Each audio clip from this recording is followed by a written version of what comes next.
Hi everyone, स्वागत है आपका हमारे यूट्यूब चैनल पे। आज हम लोग 23 नवंबर करंट अफेयर रिवीजन फुल पत्ती क्लास का करेंगे। तो इसमें सबसे पहला क्वेश्चन है कि अंतरिक्ष मौसम के अध्ययन के लिए AWE मिशन कौन लॉन्च करेगा। तो इसको लॉन्च करेगा नासा, जो कि अमेरिका की स्पेस एजेंसी है। और यह वायुमंडलीय तरंग का इसमें प्रयोग किया जाएगा। एटमॉस्फेरिक वेव एक्सपेरिमेंट होगा इसमें। और ये मेसोपाज वायुमंडल परत के अध्ययन के लिए ये किया भेजा जा रहा है, मिशन लॉन्च किया जा रहा है। अच्छा, मेसोपाज वायुमंडल परत यह समुद्र तल से 87 किलोमीटर की ऊंचाई पर है। अच्छा, वायुमंडल की ये परतें आई हैं, तो हम लोग देख लेते हैं वायुमंडल की परत कितनी होती है। तो ये हो गई हमारी अर्थ हो गई। इसके बाद ये एक हो जाएगा, ये क्षोभ मंडल हो जाएगा, ट्रोपोस्फियर हो जाएगा। फिर इसके बाद ये समताप मंडल हो जाएगा, ये स्ट्रेटोस्फियर हो जाएगा। और फिर ये मध्य मंडल हो जाएगा, मीसोस्फियर हो जाएगा। और ये आयन मंडल हो जाएगा, एक्सोस्फियर ये हो जाएगा। अच्छा, इसको याद करने की जो ट्रिक है वो सबसे अच्छी है कि क्योंकि इंग्लिश में भी पूछा जाता है, हिंदी में भी पूछा जाता है। कभी ऐसे दे समताप मंडल न दे के स्ट्रेटोस्फियर दे दिया जाएगा, क्षोभ मंडल न दे के ट्रोपोस्फियर दे दिया जाता है। तो इसको याद करने का सबसे अच्छा तरीका है कि ABCD जो होता है वो उल्टा है, मतलब नीचे से लेकर ऊपर तक जो परत है वो उल्टे क्रम में है। ऐसे याद करेंगे तो ये सही रहेगा याद करने में। अच्छा, ट्रोपोस्फियर, तो इसमें जो भी ये जो इस ट्रोपोस्फियर है, इसमें आंधी तूफान वर्षा ये सब मौसम संबंधी घटनाएं सब ट्रोपोस्फियर क्षोभ मंडल में होती हैं। और समताप मंडल, इसमें जो है वायुयान उड़ते हैं और यहीं पर एक परत पाई जाती है, ओजोन परत जो होती है यहीं पे पाई जाती है, समताप मंडल में ही पाई जाती है, क्योंकि ये क्वेश्चन पूछा जाता है। अच्छा, इस परत का काम क्या होता है ओजोन? तो जो भी UV रेज होती हैं इनको पृथ्वी पर आने से रोकती है। अच्छा, अगर ये पृथ्वी पर आए तो क्या होगा? इससे स्किन कैंसर होता है, UV रेज से स्किन कैंसर का खतरा रहता है। तो ये पृथ्वी पर आने से ओजोन परत रोकती है। अच्छा, आर्टेमिस मिशन ये नासा का मिशन है, जिसमें मनुष्य को पुनः चांद पर भेजने का मिशन है। और इसमें क्रिस्टीना कोच एकमात्र महिला है इस मिशन में। तो अच्छा, पुनः चांद पर भेजा जा रहा है, तो इसके पहले भी मनुष्य को भेजा जा चुका है। कब भेजा गया था? 1969 में भेजा गया था। अच्छा, लोपेक्स ये इसरो और जाक्सा का है, और इसमें चांद के ध्रुवों के अध्ययन के लिए ये भेजा जाएगा। आदित्य L1 ये बहुत इंपॉर्टेंट है दोनों मिशन। आदित्य L1 ये 2 सितंबर 2023 को लॉन्च किया गया था। PSLV C57 के द्वारा इसको लॉन्च किया गया था। यह सौर मिशन है। और अच्छा, L1 क्या है? L1 है लैग्रेंज पॉइंट। लैग्रेंज पॉइंट होता क्या है? जहाँ पर पृथ्वी और सूर्य की गुरुत्वाकर्षण बल दोनों बराबर होते हैं, मतलब ये अपनी तरफ खींचता है, सन अपनी तरफ खींचेगा, अर्थ अपनी तरफ खींचता है। तो कोई भी जब जो भी वस्तु रहेगी वो बीच में स्थिर हो जाती है, तो वही लैग्रेंज पॉइंट होता है। ऐसे टोटल 5 पॉइंट होते हैं। कितने होते हैं? L1, L2, L3, L4, L5, 5 point होते हैं। तो ये L1 पॉइंट पे ये आदित्य L1 ये भेजा गया है। अच्छा, चंद्रयान 3 यह 14 जुलाई 2023 को भेजा गया था। LVM3M4 के द्वारा ये इसको भेजा गया था। और यह 23 अगस्त 2023 को साउथ पोल पे सफलतापूर्वक लैंड किया था। तो जहाँ पे ये लैंड किया था उसको शिव शक्ति पॉइंट कहते हैं, साउथ पोल को। और 23 अगस्त को ही राष्ट्रीय अंतरिक्ष दिवस मनाया जाता है। राष्ट्रीय अंतरिक्ष दिवस 23 अगस्त को मनाया जाता है, अंतर्राष्ट्रीय नहीं है, ये राष्ट्रीय है, इसको याद रखिएगा। सेकंड क्वेश्चन है कि 54 नंबर का भारतीय अंतर्राष्ट्रीय फिल्म महोत्सव में सर्वश्रेष्ठ फिल्म का गोल्डन पिकॉक पुरस्कार किसे मिला है? तो यह एंडलेस बार्डर्स को ये मिला है। इसमें 40 लाख रुपए मिलेंगे। और इसके जो निदेशक है कौन है? अब्बास अमनी इसके निदेशक हैं। और ये 54 नंबर का संस्करण है जो कि गोवा में चल रहा है। इसमें ओपनिंग फिल्म थी कैचिंग डस्ट, और क्लोजिंग फिल्म द फेदरवेट थी। इसमें सर्वश्रेष्ठ निदेशक का सिल्वर पिकॉक किसको मिला है? तो ये बुल्गारिया के हैं, स्टीफन कामिड्रेव, इनको मिला है। इनकी कौन सी मूवी है? ब्लागाज लेसन्स इनकी मूवी है।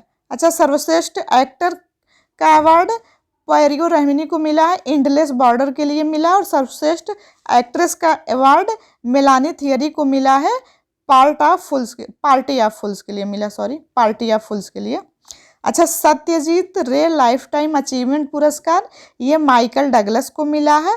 और यूनेस्को गांधी पदक ये एंथोनी चैन को मिला है ड्रिफ्ट के लिए।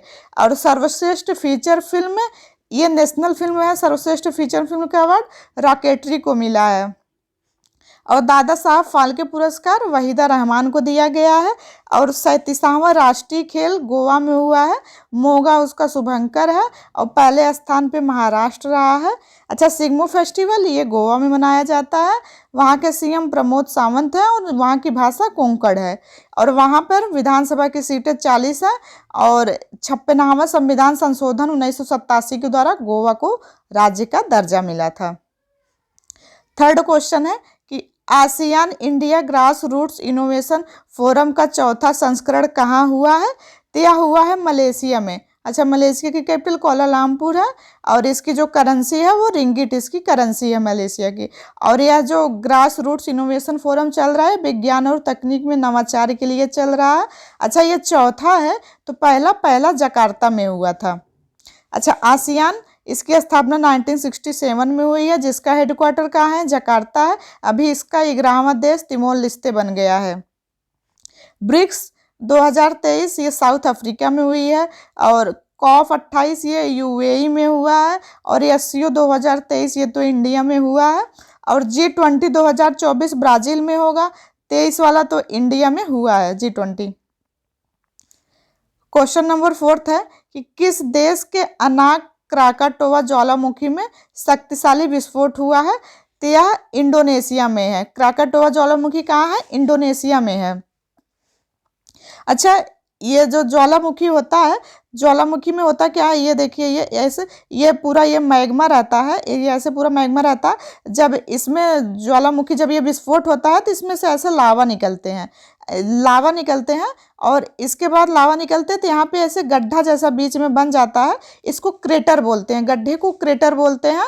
और क्रेटर का ही जो बड़ा रूप होता है उसको काल्डेरा बोला जाता है। क्रेटर के बड़े रूप को काल्डेरा बोला जाता है।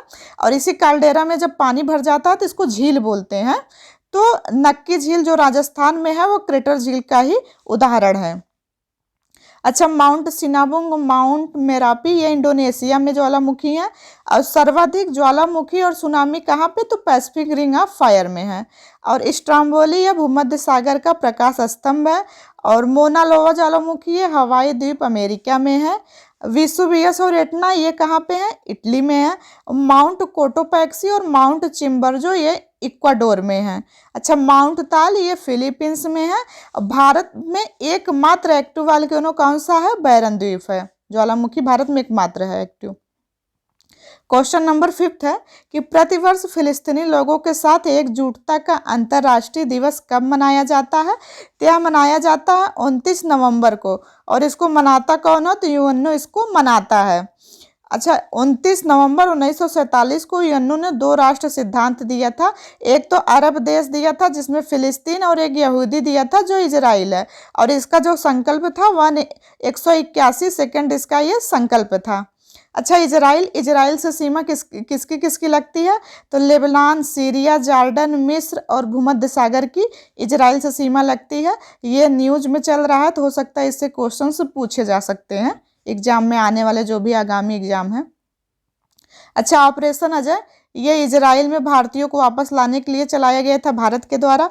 ऑपरेशन अल अक्सा फ्लड ये हमास ने चलाया था इजराइल के विरुद्ध। और ऑपरेशन आयरन स्वॉर्ड ये इजराइल ने हमास के विरुद्ध चलाया था। अच्छा, मृत सागर ये जॉर्डन और वेस्ट बैंक की सीमा पर है मृत सागर। और इसमें जो है लवणता बहुत अधिक है, इतनी अधिक है कि इसमें कोई डूब नहीं सकता, क्योंकि लवणता सैलिनिटी जिसमें ज़्यादा होती है तो उसमें कोई डूब नहीं सकता, वो तैरते रहते हैं लाश के तरीके इसमें, इसीलिए इसको मृत सागर कहा जाता है। अच्छा, क्वेश्चन नंबर 6 है कि दुनिया की पहली 100% सतत विमानन ईंधन का उपयोग करने वाली वाणिज्यिक एयरलाइन कौन है? तो यह है वर्जिन अटलांटिक एयरलाइंस। ये जो है ग्रीन फ्यूल है, इसमें 100% SAF का उपयोग किया गया है। अच्छा, SAF क्या है? सस्टेनेबल एवियन फ्यूल है। तो सतत सस्टेनेबल जहाँ पे आ जाए तो इसका ये मतलब होता है कि पर्यावरण को ध्यान में रखकर किया जा रहा है कोई काम। तो अच्छा, SAF इसमें खाना पकाने का तेल, अवशिष्ट पशु वसा और मिट्टी का तेल इसमें सब मिलाया गया है। और इसमें जो है ये लंदन से लेकर न्यूयॉर्क तक इसने बोइंग 787 787 विमानन ने ये उड़ान भरा है। कहाँ से लेके कहाँ तक? तो लंदन से लेके न्यूयॉर्क तक। कौन सी? वर्जिन अटलांटिक एयरलाइंस है। अच्छा, ऑक्टेन नंबर ये पेट्रोल की शुद्धता के लिए है। और भविष्य का ईंधन किसको कहा जाता है? तो हाइड्रोजन को कहा जाता है। और सीटन नंबर ये डीजल की शुद्धता के लिए है। तो ऑक्टेन पेट्रोल की शुद्धता, सीटन डीजल की शुद्धता। क्वेश्चन नंबर 7 है कि 18वें सीनियर पुरुष राष्ट्रीय हॉकी चैंपियनशिप किसने जीती है? तो इसको जीता है पंजाब ने। और किसको हरा के जीता है? तो हरियाणा को हरा के ये जीता है। और सॉरी, ये 18 नहीं, ये 13 है। 13वां सीनियर पुरुष राष्ट्रीय हॉकी चैंपियनशिप है। तो ये 13वां इस बार था इसका संस्करण। और पंजाब जीता है, हरियाणा को हरा करके जीता है। और यह कहाँ पे हुआ? तो चेन्नई में राधा कृष्ण स्टेडियम में ये हुआ है। अच्छा, ओलंपिक, तो ओलंपिक ये टोक्यो में हुआ था 2020 में। अब जब तक अगला ओलंपिक नहीं हो जाएगा 2024 वाला, तब तक ये ओलंपिक पूछा जा सकता है। तो टोक्यो में ये हुआ था। और इसमें भारत की 48 रैंक थी। टोटल 1 गोल्ड, 2 सिल्वर और 4 ब्रॉन्ज मेडल जो है भारत ने जीता था। और भारत ने हॉकी में ब्रॉन्ज मेडल जीता था 41 साल बाद, जर्मनी को हरा के जीता था। अच्छा, ओलंपिक नेक्स्ट वाला 2024 में होगा पेरिस में, ये 33 नंबर का रहेगा। 2028 में लॉस एंजल्स में होगा, ये 34 नंबर का होगा। अच्छा, एशियन गेम्स पुरुष हॉकी वाला, एशियन गेम्स जो पुरुष हॉकी का है इसमें गोल्ड जीता है किसको हरा के? तो जापान को हरा के जीता है। और एशियन गेम्स ये 19वें नंबर का कहाँ पे हुआ? तो हांगझोउ चीन में हुआ था। और इसमें चीन प्रथम स्थान पे था, भारत का चौथा था। भारत का कितना था? चौथा था। और एशियन पैरा गेम में भारत की पोजीशन कितनी थी? तो 5वीं थी। अच्छा, हॉकी वर्ल्ड कप 2023 ये उड़ीसा में हुआ है। 15वां संस्करण था। ओली इसका शुभंकर था। इसमें जीता जर्मनी था और उसमें उपविजेता बेल्जियम रहा था। बिरसा मुंडा स्टेडियम ये राउरकेला उड़ीसा में है। क्वेश्चन नंबर 8 है कि 287 किलोमीटर लंबी भारत की सबसे बड़ी सर्कुलर रेलवे कहाँ स्थापित होगी? तो यह बेंगलुरु में होगी। कर्नाटक बेंगलुरु में ये हो रही है। अच्छा, ये सर्कुलर रेलवे का क्या मतलब है? कि जैसे ये है पूरा, ये पूरा बेंगलुरु हो गया। ये मान लीजिए ये पूरा बेंगलुरु है। तो बेंगलुरु के चारों तरफ, क्योंकि यहाँ पे बहुत से ऐसे इसके आसपास क्षेत्र तो होंगे ही, तो इन सब की कनेक्टिविटी बेहतर करने के लिए ये सर्कुलर रेलवे चलाई जा रही है कि बेंगलुरु के चारों तरफ, ये जैसे बीच में बेंगलुरु है उसके चारों तरफ चले और आसपास के जो भी क्षेत्र हैं उसको कनेक्ट करें। तो ये कर्नाटक शहर के चारों ओर अन्य क्षेत्र से कनेक्टिविटी बेहतर करने के लिए ये शुरू किया गया है। अच्छा, सबसे लंबा रेलवे प्लेटफॉर्म कौन सा है? तो यह सिद्धरुद्धा स्वामी, ये 1.5 किलोमीटर का है। कहाँ पे? कर्नाटक में। इसके पहले गोरखपुर का था, अब ये बन गया है। अच्छा, रेलवे बोर्ड की CEO कौन है? तो जया वर्मा है। और एकवर्थ कमीशन, ये रेल बजट को आम बजट से अलग किया है और विलय 2017 में विवेक देवराय समिति ने किया है। रेलवे बोर्ड का निर्माण करने का जो आयोग है वो कौन सा है? रॉबर्टसन आयोग है। क्वेश्चन नंबर 9 है कि भारत का पहला दूरसंचार उत्कृष्टता केंद्र कहाँ स्थापित होगा? तो यह स्थापित होगा सहारनपुर, उत्तर प्रदेश में स्थापित किया जाएगा। किसकी मदद से? तो IIT रुड़की की मदद से ये किया जाएगा। और इसमें 5G 6G AI के ऊपर रिसर्च होगा।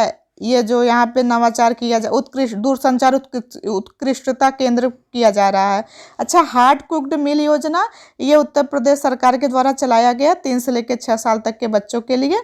अच्छा, उत्तर प्रदेश में लोकसभा की 80 सीटें हैं, राज्यसभा की 31 सीटें हैं, विधानसभा की 403 है और विधान परिषद की 100 सीटें हैं। सबसे ज़्यादा उत्तर प्रदेश में ही हैं सीटें। क्वेश्चन नंबर लास्ट है ये 10वें नंबर का कि ग्राम पंचायत बैंकिंग के लिए अम्मा बैंक किसने लॉन्च किया है?